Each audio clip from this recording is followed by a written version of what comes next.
जय माँ लक्ष्मी।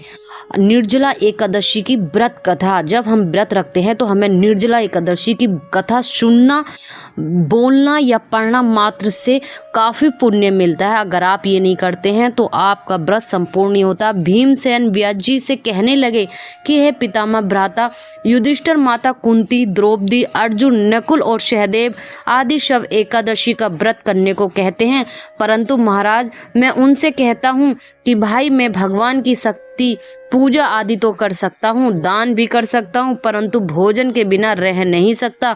हम इस कहानी में दर्शाएंगे कि एकादशी व्रत रखते समय आपको जानने को मिलेगा कि एकादशी व्रत रखा जाता है तो जो लोग भोजन त्याग देते हैं, निर्जला एकादशी व्रत रखा जाता है, इसका कितना पुण्य आपको मिलता है और क्या क्या फायदे होते हैं, किस प्रकार आपको ये व्रत रखना चाहिए। इस पर व्यास जी कहने लगे कि हे भीमसेन, यदि तुम नरक को बुरा और स्वर्ग को अच्छा समझते हो तो प्रति मास की दोनों एकादशियों को अन्न मत खाया करो। भीम कहने लगे कि हे पितामह, मैं तो पहले ही कह चुका हूँ कि मैं भूख सहन नहीं कर सकता। यदि वर्ष भर में कोई एक भी व्रत हो तो वह मैं रख सकता हूँ, क्योंकि मेरे पेट में व्रक नाम वाली अग्नि है, सो मैं भोजन के किए बिना नहीं रह सकता। भोजन करने से वह शांति रहती है, इसलिए पूरा उपवास तो क्या एक समय भी बिना भोजन के रहना कठिन होता है।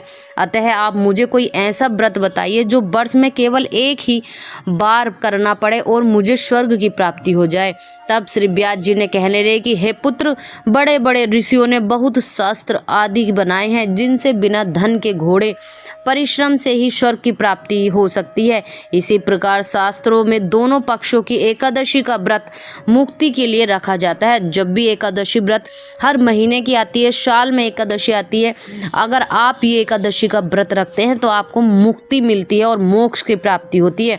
व्यास जी के वचन सुनकर भीमसेन नरक में जाने के नाम से ही भयभीत हो गए और कांप कर कहने लगे कि आप मैं क्या करूं, मास में तो 2 व्रत तो मैं कर नहीं सकता, हाँ वर्ष में एक व्रत करने का प्रयत्न अवश्य कर सकता हूँ। अतः वर्ष में एक दिन व्रत करने से यदि मेरी मुक्ति हो जाए तो ऐसा कोई व्रत बताइए। यह सुनकर व्यास जी कहने लगे कि विषभर और मिथुन की संक्रांति के बीच जेठ मास के शुक्ल पक्ष की जो एकादशी आती है उसका नाम निर्जला है। तुम उस एकादशी का व्रत करो। इस एकादशी के व्रत में स्नान और आचमन के सिवा जल वर्जित है। आचमन में 6 माह से अधिक जल नहीं होना चाहिए, अन्यथा वह मदपान से सदृश हो जाता है। इस दिन भोजन नहीं करना चाहिए क्योंकि भोजन करने से व्रत नष्ट हो जाता है। यदि एकादशी को सूर्य उदय से लेकर द्वादशी के सूर्य उदय तक जल ग्रहण ना करे तो उसे सारी एकादशियों के व्रत का फल प्राप्त होता है। अगर आप महीने की एकादशी नहीं रख सकते हैं तो आप साल की एकादशी रखिए, उस एक व्रत से आपका उद्धार हो जाएगा, मोक्ष की प्राप्ति होती है और आपको सारी एकादशी का फल प्राप्त होता है। द्वादशी को सूर्य उदय से पहले उठकर स्नान आदि करके ब्राह्मणों का दान का आदि कर देना चाहिए। इसके पश्चात भूखे और सतपात ब्राह्मण को भोजन कराकर फिर आप भोजन कर लेना चाहिए। इसका फल पूरे एक वर्ष की संपूर्ण एकादशी के बराबर होता है। व्यास जी कहने लगे कि हे भीमसेन, यह मुझको वह स्वयं भगवान ने बताया है कि एकादशी का पुष्प समस्त तीर्थों और दोनों से अधिक है। केवल एक दिन मुझे निर्जला रहने से पापों से मुक्त हो जाता है। जो मनुष्य निर्जला एकादशी का व्रत करते हैं उनकी मृत्यु के समय यमदूत आकर नहीं घेरते, वरना भगवान के पार्षद उसे पुष्प कर विमान में बिठाकर स्वर्ग को ले जाते हैं।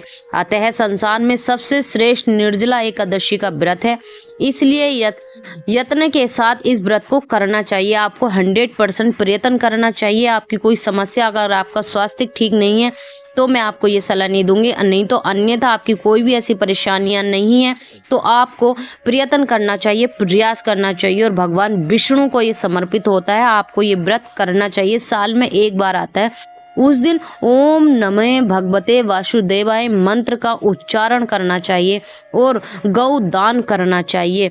गौ दान करने से आपको काफी फल की प्राप्ति होती है। इस प्रकार व्यास जी की आज्ञा अनुसार भीमसेन ने इस व्रत को किया, इसलिए इस एकादशी को भीमसेन या पांडव एकादशी भी कहते हैं। निर्जला व्रत करने से पूर्व भगवान से प्रार्थना करें कि हे भगवान, आज मैं निर्जला व्रत रखता हूँ, दूसरे दिन भोजन करूंगा, मैं इस व्रत को श्रद्धा पूर्वक करूंगा, अतः आपकी कृपा से मेरे सब पाप नष्ट हो जाएं।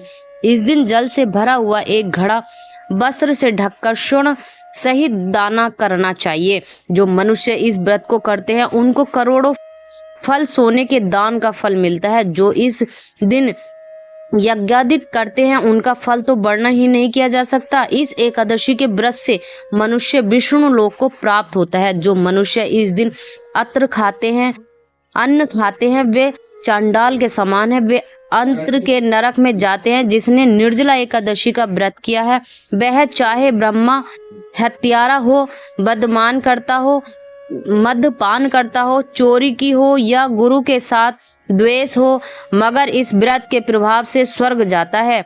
हे कुंती पुत्र, जो पुरुष या स्त्री श्रद्धा पूर्वक इस व्रत को करते हैं उन्हें अग्रलिखित कर्म करने चाहिए। भगवान का पूजन, फिर गोदान, ब्राह्मणों को मिष्ठान व दक्षिणा देनी चाहिए तथा जल से भरने कलश का दान अवश्य करना चाहिए। निर्जला के दिन अन्न, वस्त्र, उपाहन, जूती आदि का दान भी करना चाहिए। जो मनुष्य भक्ति पूर्वक इस कथा को पढ़ने या सुनने से उन्हें निश्चय ही स्वर्ण की प्राप्ति होती है। निर्जला एकादशी का व्रत आपके सारे पापों को नष्ट कर देता है और आपको भगवान मोक्ष की प्राप्ति होती है।